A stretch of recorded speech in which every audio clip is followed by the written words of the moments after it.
Well, a couple of years ago, I'm in a bike wreck, and many of you all are already rolling your eyes. You're going, yes, we know about your bike wreck because you whined about it incessantly. So I don't want to whine about the bike wreck anymore, okay? I get it. But I do want to talk about the physical therapy that came with the bike wreck. It was a package, right? And so the physical therapy, my physical therapist kept saying to me, David, keep doing the stretches, keep doing the exercise, keep making the other lifestyle adjustments. Just keep at it. And then he would hit me with the three most awful words ever spoken. He would say to me, consistency is key. And I'd be like, ugh, I hate consistency is key. He would say this to me every time I would go in. At the time, I was going in every single week. Consistency is key. Well, I did not have a better plan, okay, than what he was giving me.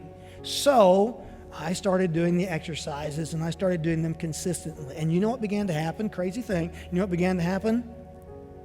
I got better, right? I could actually raise my arm above my head again. So when I began to see results from doing the exercises, I got to where I was doing the exercises like all the time. I go from being hardcore doubter to all in. I mean, I'm just like doing the exercises the physical therapist gave me all the time. What the therapist told me was true, right?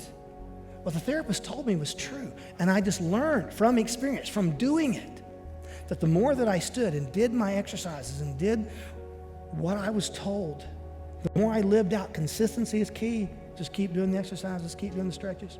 You know what I found? More and more success, more and more strength, more and more relief. What the therapist told me was true. And you might be thinking, Dave, what does this have to do with 1 Corinthians chapter 15, right?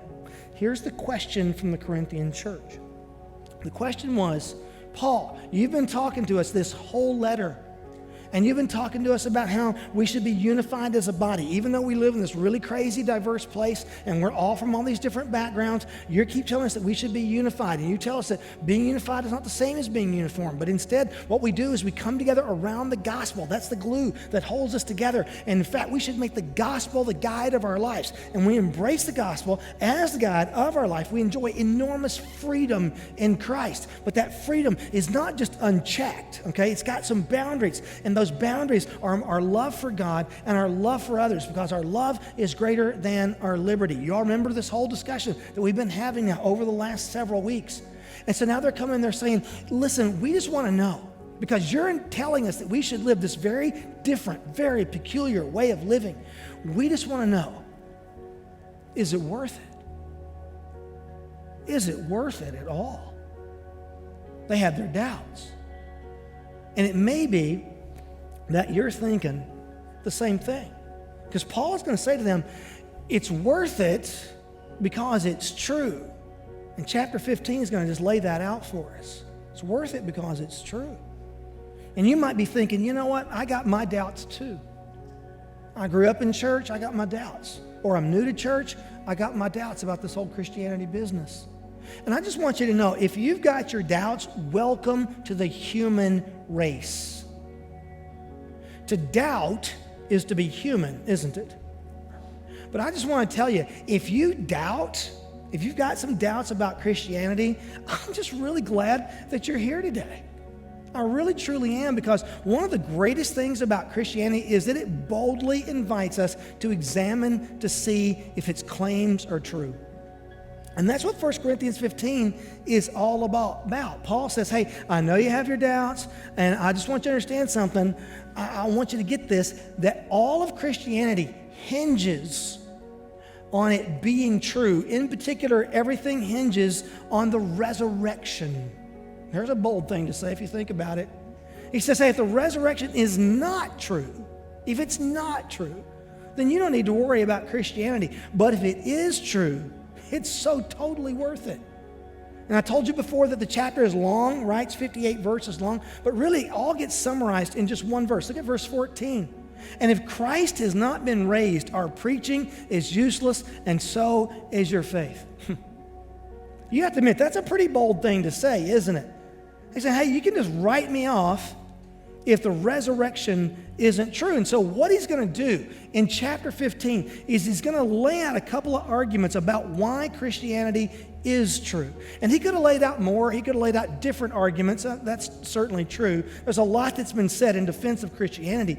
But Paul is going to just kind of get into this groove, and he's going to say to us, hey, Christianity is built on something that's real. It's built on the resurrection, and it's built on historical truth, and it's built on sound, rational thinking, and it's built on being the most credible hope for eternity in the human experience. It's worth it, he says, because it's true.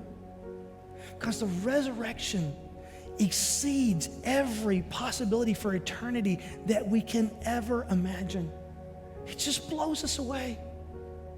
And it's the only thing that makes any rational sense of the fact that inside of us there's this needle that points north toward eternity. We can't explain it, no matter how scientific we become. It's still there.